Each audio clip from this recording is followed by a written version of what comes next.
किसके अल्फाज हैं? प्रॉफिट मोहम्मद सल्लल्लाहु अलैहि वसल्लम कि जिसको वो जन्नत कह रहा है वो दोज़ख है। अब मैं इसको तशबीह किससे देता हूँ? ये जो चीज़ें, ये मेरा पर्सनल व्यू। अब ये जो हॉलीवुड है, एक ग्लैमर का एक वर्ल्ड है और एक फैंटेसी का वर्ल्ड है। इंसान मूवीज़ देख के एक फैंटेसी वर्ल्ड में चला जाता है और इंसान रियलिटी से दूर होता जाता है। मूवीज़ कुछ अच्छी भी हैं, इंसान उनसे बहुत कुछ सीखता भी है, लेकिन जनरली देखा जाए तो ये पूरी की पूरी इंडस्ट्री जो है, इसके पीछे क्या साइंस है, ये किस तरह से सबकॉन्शियसली आपको आपके माइंड में कुछ सबलिमिनल मैसेजेस के थ्रू कुछ बात बताना चाह रहे हैं, एज ए जनरली देखा जाए।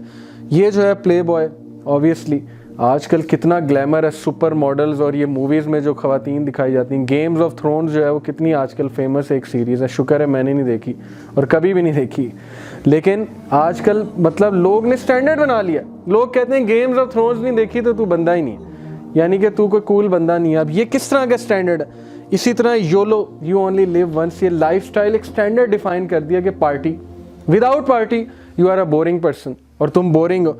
और ये जो है ग्लैमर सारा मटीरियलिज्म का, ये चार चीज़ें कंबाइन करके मुझे समझ आता है कि ये है उसका पैराडाइज, दज्जाल का। ये पैराडाइज हमें बड़ा अट्रैक्ट करता है और मॉडर्न सिविलाइजेशन इसकी सबसे बड़ी वो कह लें कि अलमबरदार है इस ग्लैमर के, और वो चीज़ जिस तरह से वो ऑफ़र कर रहे हैं कोई भी नहीं कर रहा। इसलिए ह्यूमैनिटी अट्रैक्ट कहाँ पे हो रही है? उस तरफ जा रही है। और इस्लाम जो है वो ऑब्वियसली सेक्रीफाइस की बात करता है, इस्लाम जो है स्ट्रगल की बात करता है, लेकिन इस्लाम में कंटेंटमेंट का वादा है कि थोड़ी सी स्ट्रगल करके, वो एक ट्रेनर कहा करते थे ना कि you have to take the pain, either the pain of discipline और द पेन ऑफ सफरिंग। अब चॉइस इज़ योर्स, या तो तुम डिसिप्लिन की पेन ले लो या तुम सफरिंग की पेन ले लो, अब चॉइस तुम्हारी है, तुमने क्या करना है। तो इस्लाम पेन ऑफ डिसिप्लिन देता है, लेकिन वो पेन ऑफ डिसिप्लिन आगे जाके राहत बन जाती है और वो इंसान की ज़िंदगी में कंटेंटमेंट लाती है। ये जो चीज़ें ये पेन ऑफ सफरिंग देता है, इसका प्रूफ है कि नहीं। हॉलीवुड मुझे बताएं कितनी सुसाइड्स हैं, कितने एक्टर्स ऑन एवरेज सुसाइड करते हैं 1 ईयर में। रॉबिन विलियम्स के पास क्या नहीं था, मुझे कोई समझा दे उसने सुसाइड क्यों किया, क्या वजह थी?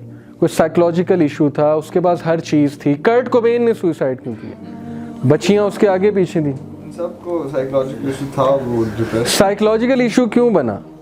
नमाज वगैरह सा नहीं था। बात ये है ना, क्यों बना इन्हें साइकोलॉजिकल इशू? क्यों वेस्ट में इतने ज़्यादा डिप्रेशन इतनी प्रेवलेंट क्यों है वेस्ट में?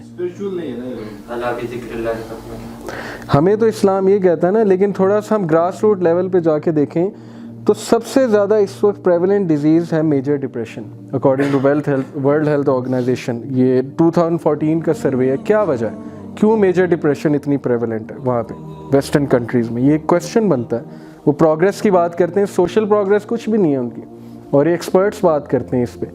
इसमें पूरे एसेज लिखे हुए हैं, CSS में बाकायदा ऐसे आता है, look to the east for holistic progress. West ने तो कोई होलिस्टिक प्रोग्रेस नहीं की, progress as a whole. Social progress nil है उनकी सिविलाइजेशन डाउन जा रही है सोशल प्रोग्रेस में। हाँ, मटेरियल प्रोग्रेस में वो बहुत आगे हैं, ये मानने वाली बात है। साइकोलॉजी में उन्होंने बड़ा ज़बरदस्त काम किया, साइंस में बहुत ज़बरदस्त काम किया। हम उनके गैजेट से फ़ायदा उठाते हैं, अच्छी बात है, लेकिन सोशली सॉरी टू से डिवोर्स रेट वहाँ पे, क्राइम रेट्स, ड्रग्स वगैरह, ये सारी चीज़ें वहाँ पे डिसमल रेट है बहुत। मुस्लिम कंट्रीज़ में भी आई एग्री, वो इसलिए क्योंकि हम भी ज़ाहिर है नहीं, पाकिस्तान कौन सी इस्लामिक कंट्री, कोई इस्लामिक कंट्री नहीं, तो यहाँ पे भी वो चीज़ें प्रेवलेंट हैं। तो ये जो है ग्लैमर उसका जो वर्ल्ड है, ये हम डिस्कस कर रहे थे, एंड दिस वेस्टर्न सिविलाइजेशन इसका अलमबरदार है और बड़े अच्छे तरीके से वो चीज़ ये हमें दे रहे हैं। अब साइंस ऑफ दज्जाल्स अराइवल, जैसे भाई ने बात की कि फ्राइडे खुतबे में उसका जिक्र जो है वो ख़त्म हो जाएगा, ये एक बहुत बड़ा उसका साइन है। earthquakes will increase, bloodshed will increase in the land। हदीस ऑफ तमीम अद-दारी, जब उन्होंने दज्जाल को देखा था, मुलाकात हुई, कुछ क्वेश्चंस हुए थे उनसे, उनमें ये था कि सी ऑफ गलीली ड्राई हो गया कि नहीं हो गया, तो वो अब ड्राई, ऑलमोस्ट ड्राई हो रहा है अकॉर्डिंग टू रिसेंट सर्वे, और वो बिल्कुल ही सूखने वाला है। इजराइल में है सी ऑफ गलीली। और date palms of Beisan did they still bear fruit, तो साहबी ने कहा था येस दे स्टिल डू। उसने कहा था कि जब वो डेजर्ट हो जाएगा तो तब आई विल अपीयर, और अब वो डेजर्ट हो चुका है ऑलमोस्ट, ये अकॉर्डिंग टू आप देख सकते हैं। एट्रीब्यूट्स ऑफ दज्जाल्स एज, चूँकि हमें दज्जाल का पता होना चाहिए तो उसके एज के जो एट्रीब्यूट्स हैं वो भी पता होने चाहिए। इग्नोरेंस एंड एक्सट्रीम कन्फ्यूजन, उसके दौर में बहुत ज़्यादा स्ट्राइफ होगी, बहुत ज़्यादा सेक्टेरियनिज्म होगी, अकॉर्डिंग टू हदीस का निचोड़ बता रहा हूँ। और ignorance will be prevalent, dumb people होंगे उसके दौर में। Ignorance of the religion as well as current affairs, लोगों को पता नहीं होगा मेरे इर्द गिर्द हो क्या रहा है, और मैं क्या कर रहा हूँ, मैं कहाँ पे जा रहा हूँ, क्योंकि उन्हें डिस्ट्रैक्शंस में इतना इन्वॉल्व कर दिया जाएगा, वो आगे आ रही है बात। एक्सट्रीम कन्फ्यूजन एंड क्योस होगा, झूठ को सच समझेंगे लोग और सच को झूठ समझेंगे। Age of distractions, age of distractions के हवाले से मैं आपको बताऊं कि आज एक मॉडर्न बंदे की अगर आप रूटीन थोड़ी सी स्टडी करने की कोशिश करें तो आप देखेंगे वो बेचारा, हम तो शुक्र है इससे काफ़ी हद तक रिलैक्स्ड हैं इस रूटीन से, लेकिन आप चाइना को स्टडी करें, जापान को स्टडी करें, वो मशीन्स बन रहे हैं और वो मैरिज भी नहीं कर रहे अब। अकॉर्डिंग टू रिसेंट सर्वे मैं पढ़ रहा था, जापानीज़ जो हैं वो पता नहीं क्या क्या सेक्स डॉल्स बना रहे हैं और रोबोट्स बना रहे हैं कि उनसे ख्वाहिश पूरी कर लें, मैरिज करने की भी क्या ज़रूरत है, टाइम सेव करो और बस इस सिविलाइजेशन में कंट्रीब्यूट करो, ह्यूमैनिटी में कंट्रीब्यूट करो। अब जो उसकी बेचारे की जो एक रूटीन है, सुबह उसने उठना है, काम पे जाना है, थके हारे घर में रात वापस आना है, कुछ सोचने का टाइम नहीं, कुछ करने का टाइम नहीं है। बच्चों की रूटीन आप देख लें, गैजेट्स इतने ज़्यादा हैं, एक्सबॉक्स, PS4, हम इनको नहीं कहते कि चलो ठीक है खेलनी चाहिए, लेकिन इतनी ज़्यादा डिस्ट्रैक्शंस कभी किसी दौर में नहीं हुई कि इंसान एक चीज़ से फारिग होता है दूसरी चीज़ तैयार है, उससे फारिग होता है तो तीसरी तैयार है। अगर लगे डिस्ट्रैक्शंस में, हम शायद लगे नहीं हुए इसलिए हमें नहीं पता। अगर ये मूवीज़ एडिक्शन बन जाए और सिनेमा में जाना एडिक्शन बन जाए तो आप उन लोगों से पूछें उनके लिए कितनी बड़ी डिस्ट्रैक्शन है। अगर ये नाइट क्लब्स डिस्ट्रैक्शन बन जाए तो आप उनसे पूछें। गेमिंग अगर एडिक्शन बन जाए फिर आप उनसे पूछें कि क्या चीज़ है। तो ये डिस्ट्रैक्शन जो है ना, इसकी वजह से लोग बहुत ज़्यादा गाफिल हो जाएंगे इन डिस्ट्रैक्शन की वजह से। उनके पास सोचने का टाइम नहीं होगा, क्वेश्चन करने का टाइम नहीं होगा, क्रिटिकल एनालिसिस करने का टाइम नहीं होगा और अपनी लाइफ के बारे में सोचने का टाइम नहीं होगा। जो कुरान ने बेसिक क्वेश्चन पूछा इंसान से वो ये है कि डू यू थिंक कि वी विल लेफ्ट यू सुदा, हम तुम्हें जो है वो सुदा यानी कि विदाउट क्वेश्चनिंग, विदाउट अकाउंटेबिलिटी छोड़ देंगे और तुम्हें क्वेश्चन नहीं करेंगे। और डोंट यू थिंक तुम्हें क्रिएट किस लिए किया है, ये भी कुरान ने क्वेश्चन पूछा इंसान से। अब ये क्वेश्चन का टाइम ही नहीं है हम लोगों के पास। लोग कहते हैं यार ये किस तरह का सवाल पूछ रहे हैं, आप बस काम में लगे रहें, बस लाइफ चल रही है, लाइफ को जो है आप चलने दें। अब ये कुछ पिक्चर से आप अंदाज़ा लगा सकते हैं कि हम डिस्ट्रैक्शन में कितनी बुरी तरह इन्वॉल्व है। Literally we are slave to this thing. Literally ये जो है इन चीज़ों ने हमें जकड़ के रखा हुआ है।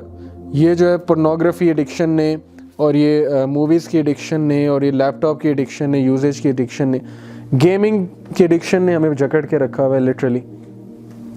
ये सारा जो उसका ग्लैमर का वर्ल्ड है, इसके कुछ फ़ायदे भी हैं, लेकिन मैं सिर्फ इनको इसलिए प्रेजेंट, इनको ईवल नहीं मैं आपको दिखा रहा, प्रेजेंट इसलिए सामने आपके कर रहा हूँ कि इतनी ज़्यादा डिस्ट्रैक्शन किसी और दौर में नहीं थी।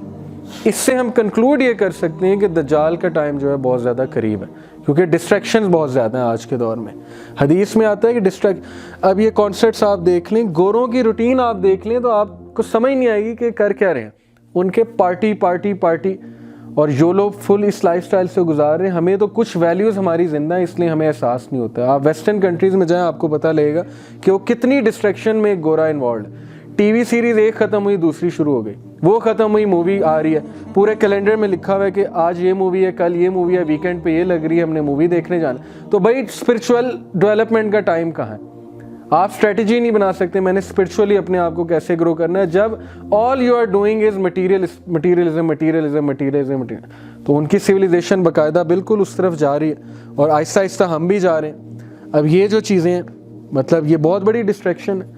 ठीक है, मैं इनको क्रिटिसाइज़ नहीं कर रहा, फुटबॉल देखना चाहिए, खेलना भी चाहिए, लेकिन इनको खुदा बना लेना, इनको आइडल्स बना लेना और इनके पीछे जो है अपनी ज़िंदगी बर्बाद कर देना। और ये जो चीज़ें हैं, टीवी सीरीज़ एक ख़त्म हुई दूसरी शुरू, तीसरी शुरू, चौथी शुरू, तो फिर ये तो कभी ख़त्म नहीं होंगी ये डिस्ट्रैक्शंस, और इंसान इन्हीं में लगा रहेगा और उससे क्वेश्चन करने का टाइम नहीं होगा अपने आप को, और तब तक अच्छा खासा उसका बेड़ा गर्क भी हो जाए। क्योंकि एंटरटेनमेंट कभी भी सोल एंटरटेनमेंट नहीं होती। एंटरटेनमेंट के पीछे हमेशा एक मैसेज होता है और वो मैसेज हमें दे रहे हैं वो। What kind of people will follow दज्जाल? एक तो मटीरियलिस्टिक लोग उसका नवाला है, उसको बड़े पसंद होंगे। क्यों? उसके पास मटीरियलिस्टिक वैल्यू सबसे ज़्यादा है और वो ऑफ़र करेगा। नबी सल्लल्लाहु अलैहि वसल्लम ने कहा कि जहाँ जाएगा बहार ले आएगा, जहाँ जाएगा ख़ज़ां ले आएगा, जहाँ जाएगा वो खेतों को जो है वो ग्रीन कर देगा, जहाँ पे जाएगा वो बारिश ले आएगा। उसके पास रिसोर्सेज होंगी दज्जाल के बाद। और इसको हम इस तरह समझ सकते हैं, मैंने जो अमेरिका और यूके की आपको बात बताई कि उसकी जो सिविलाइजेशन बन रही है, मोस्ट रिसोर्सेज दुनिया की किनके पास हैं? उनके पास हैं। आर्टिफिशियल रेन भी अब आना शुरू हो गई है। आर्टिफिशियल जो है वो अब फोटोसिंथेसिस भी हो रही है और ग्रो की जा रही है। रात के वक्त भी जो है वो प्लांट्स ग्रो किए जा रहे हैं। मतलब बहुत कुछ हो रहा है। तो ये सारी चीज़ों का हिंट हदीस से मिलता है। So coming to a very basic question, दज्जाल की physical existence, जी जी, दज्जाल मतलब किसी symptoms या कोई ऐसी कोई चीज़ है? दज्जाल सिस्टम, उसका सिस्टम भी होगा लेकिन वो फिजिकल भी होगा, डेफिनेटली होगा, क्योंकि हदीस बताती है और उस हदीस से जो है ना सेफ अप्रोच यही है कि उसको फिजिकल भी माना जाए, क्योंकि नबी सल्लल्लाहु अलैहि वसल्लम ने बताया, तमीमत दारी ने देखा है, नबी सल्लल्लाहु अलैहि वसल्लम ने उसकी अपीयरेंस बताई। एक शख्स को सहाबा दज्जाल समझते थे, लेकिन उसके बारे में आता है कि वो दज्जाल था, वो अचानक से गायब हो गया था मदीना से। तो ये सारी चीज़ों से सिर्फ वो उसके बारे में कहते हैं ना कि दज्जाल जो है उसकी शादी नहीं हो सकती, वो बच्चे इसके नहीं हो सकते, लेकिन उस बंदे के थे। वो उसमें इख्तलाफ राय है। मैं तो वैसे ही बता रहा हूँ कि सहाबा एक आदमी को भी समझते थे दज्जाल, यानी कि सेफ अप्रोच ये है कि दज्जाल एक इंडिविजुअल होगा। नबी सल्लल्लाहु अलैहि वसल्लम ने पूरा उसका वो बताया, वह हुलिया बताया हुआ है, तो उसका सिस्टम भी है। और सिस्टम जो है उसका, मैं आपको ये समझा रहा हूँ कि ये जो सिस्टम आजकल हम पे मुसल्लत है, ये प्रेपरेशन है उसकी, ठीक है। अब मटीरियलिज्म कोई बुरी बात नहीं है, कुरान ने इसको नेगेट नहीं किया है मटीरियलिज्म को। कुरान ने लेकिन एक मैसेज दिया है कि मटीरियलिज्म से उतना फ़ायदा उठाओ जितना उठाना चाहिए। क्रिश्चियनिटी ने इनकार किया, उसने कंप्लीट मटीरियलिज्म का इनकार किया, उसने एसेटिसिज्म की बात की। एसेटिसिज्म होता है कि आप बस वली अल्लाह बन के बैठ जाओ, शादी भी ना करो और बच्चे भी ना पैदा करो, और फिर आपको पता है उसके रिपरकशन, वो जो है चाइल्ड रेप और वो जिस तरह से इन्वॉल्व होते हैं उनके प्रीस्ट, फिर यही होना है। लेकिन इस्लाम बैलेंस की बात करता है। बट दज्जाल की जो सिविलाइजेशन है, it will be 100% materialism, 100% materialistic values पे बात होगी। स्पिरिचुअलिटी का ताल्लुक ही कोई नहीं। स्पिरिचुअलिटी का ताल्लुक क्यों नहीं है? इंसान दीन की बात फैलाना सदक़े जारिया है। सवाब की नीयत से वीडियो को शेयर जरूर कीजिए। जज़ाकल्लाह।